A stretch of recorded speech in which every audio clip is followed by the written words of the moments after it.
Hello everyone, I am Monica Bhushan and today we are starting lecture number 14 of differential equation. So in today's class we are actually starting the application of differential equation to LCR circuits. So till now we know that what is differential equation, how to solve the differential equation by using many different methods, and in last class we had seen one more application in oscillation of spring. Today we are seeing the application of differential equation to LCR circuit. Okay, so first of all, what is this LCR circuit? Here we have drawn it. So this is L present here. L is what? L is the inductance, correct? Inductance. This is the C. C is my capacitance, and this is the R. R is nothing but the resistance. Okay. So now what we are going to see, that all those three things are there in my LCR circuit, where we have the voltage source V and then the current is flowing I. Okay, so these all things, the symbol meaning is given here. So Q is there. Q is nothing but the charge, and we know that the d by dt of Q, that means rate of change of charge, is nothing but the current flow. So we can write I is d by dt of Q. Okay, we know that in this LCR circuit, there will be some voltage drop across this resistor. There will be some voltage drop across this capacitor. Similarly, there will be some voltage loss across this inductor also. So for that, we have the formula given here. So we can see the formula list. So voltage drop across resistor in terms of current will be what? VR will be R into I. This is Ohm's law. We know that V equals IR. Okay. And across inductor in terms of current, it will be VL, will be L. L is the inductance. This is d by dt of I. Across capacitor, the voltage drop will be VC, that is 1 by C integration of I dt. So this is the formula which we have to know.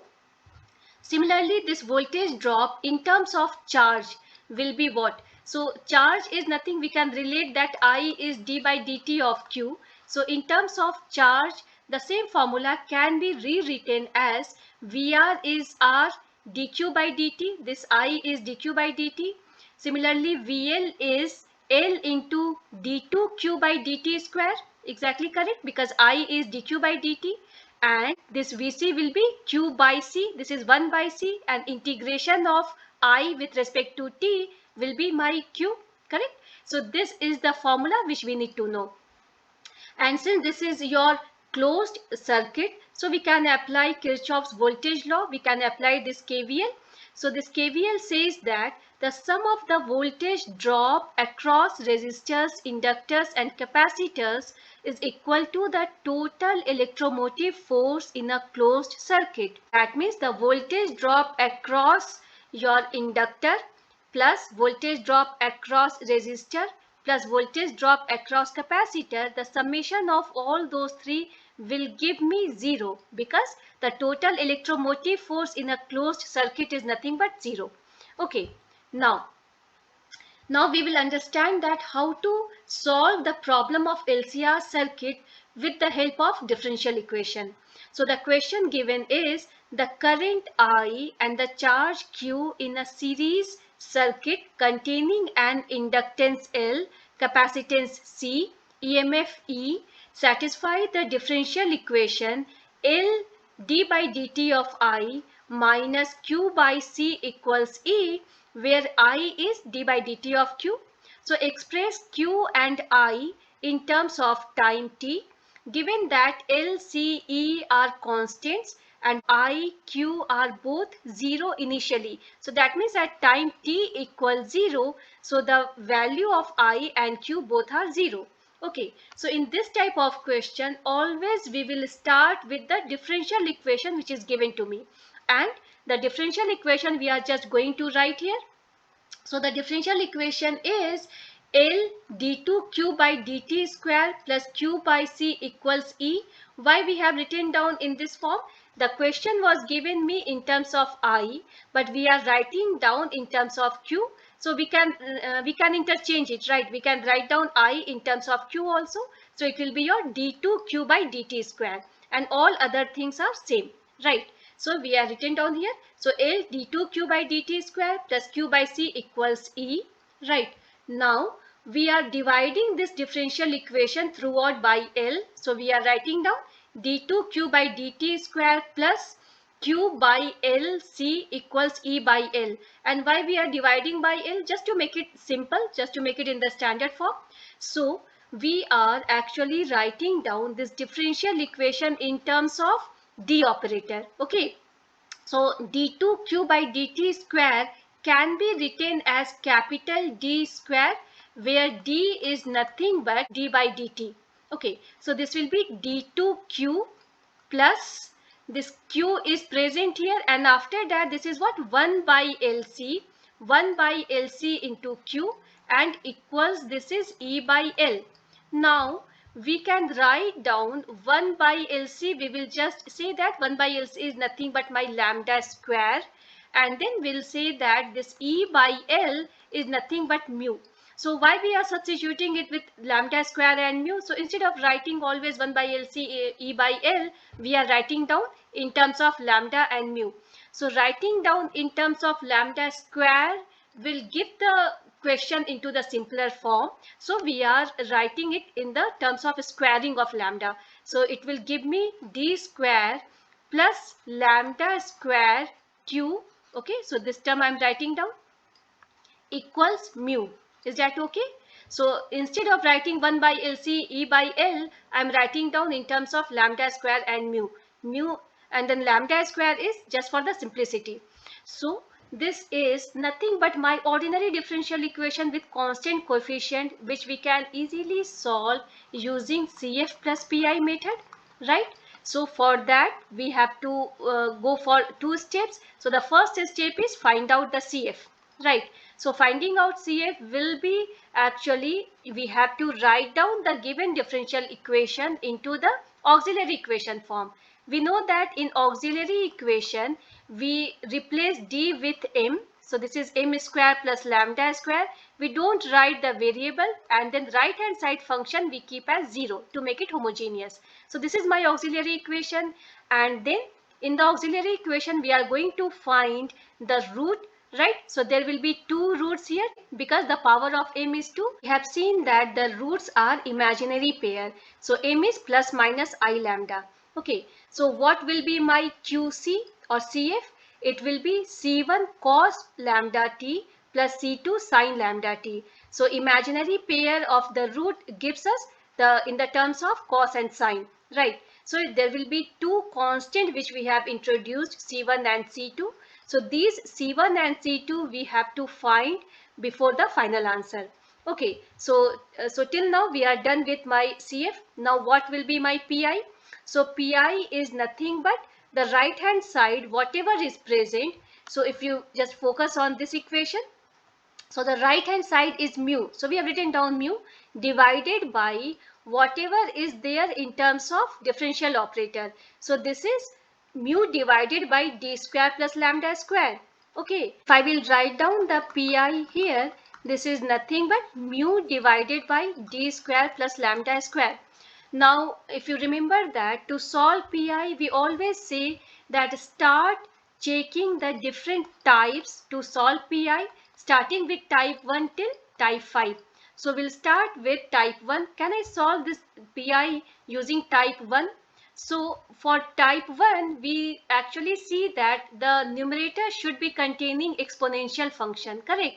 So that means the numerator should contain e raised to at, then only we can solve the equation using type 1.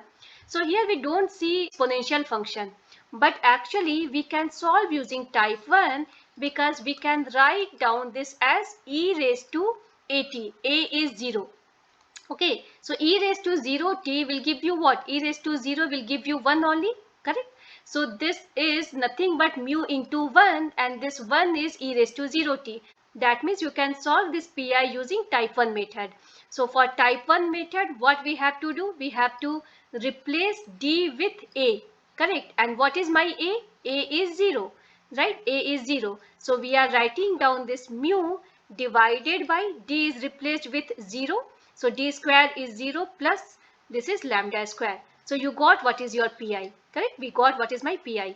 So final answer is q. Q is qc plus qp. So qc is given here, correct? This complete term plus qp is here. But my job is to find what is c1 and c2. And once we will be knowing that the value of C1 and C2, then finally this will be my answer, right? So to know C1 and C2, actually these conditions have been given to us. They have said us that the value of I and Q are both 0 initially. That means at time t equals 0, I and Q are 0. That only we are going to apply here. So here we have written down the complete Q at time t equals 0. So this is nothing but Q at time t. So some book it is written as QT, or some book it is written as QT. That means Q at time t. So this is your CF plus this is your PI, correct? So we know that they have given us that the Q, that means charge at time t equals 0 is 0, and then I is also 0 at time t equals 0. They have said I is what? D by dt of Q. That means I is Q dash, correct? So I at t is Q dash t. So Q dash t at t equals 0 is 0. Both things they have given to us. That only we have to apply. So for Q0, what we will be doing? Just we will be replacing t with 0. So if I am writing down T0, so it will be Q0. So Q0 is 0. So my left hand side is 0. And what about my right hand side? I am writing down T as 0. So cos, so it will be what? Cos 0 will give you 1. That means this term will become your C1. Okay. Plus sine 0 degree will give you 0. So this term will be 0. And then plus mu by lambda square. So you got one equation. That means you got what is your C1. Now, how to know what is my C2? For that, we will be seeing this second equation.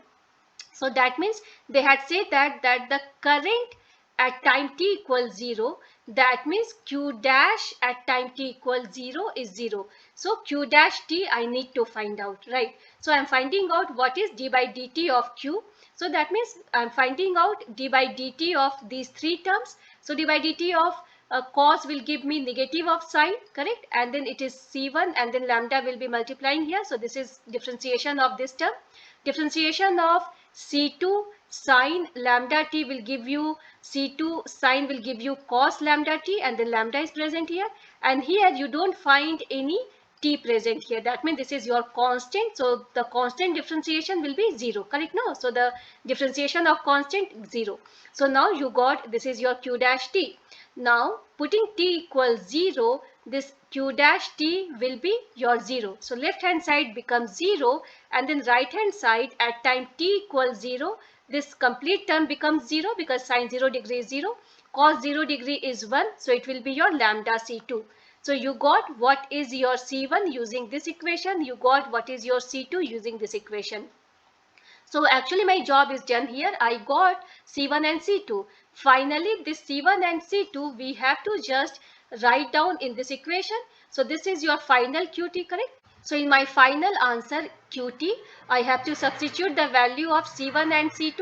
So C2 is 0. So finally it will give me 0. C1 is how much? C1 is my minus mu by lambda square, and then sine and then cos lambda t, plus this term is 0, mu by lambda square. Finally, this is your answer.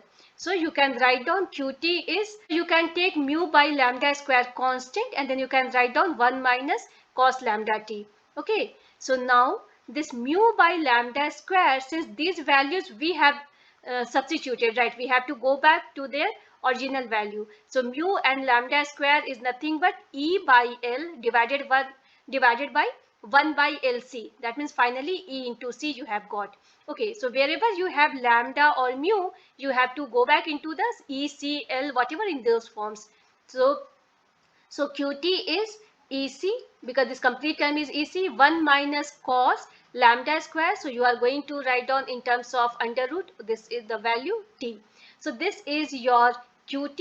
So what will be your IT? So IT is what? IT is nothing but d by dt of QT, correct? So whatever you have got here, you have to find out differentiation of this part with respect to t. This term will be your constant EC. So this will be 0. This will be your minus EC cos this complete term. That means you are going to, after getting differentiation, cos will give you minus. So minus minus will become plus, and this will be your final answer of your current. So in this way, we just have to solve the differentiation, and then we'll get the answer of whatever they are asking for, whether this is current or charge or whatever. So if you find this class useful, please like and subscribe my channel. Thank you.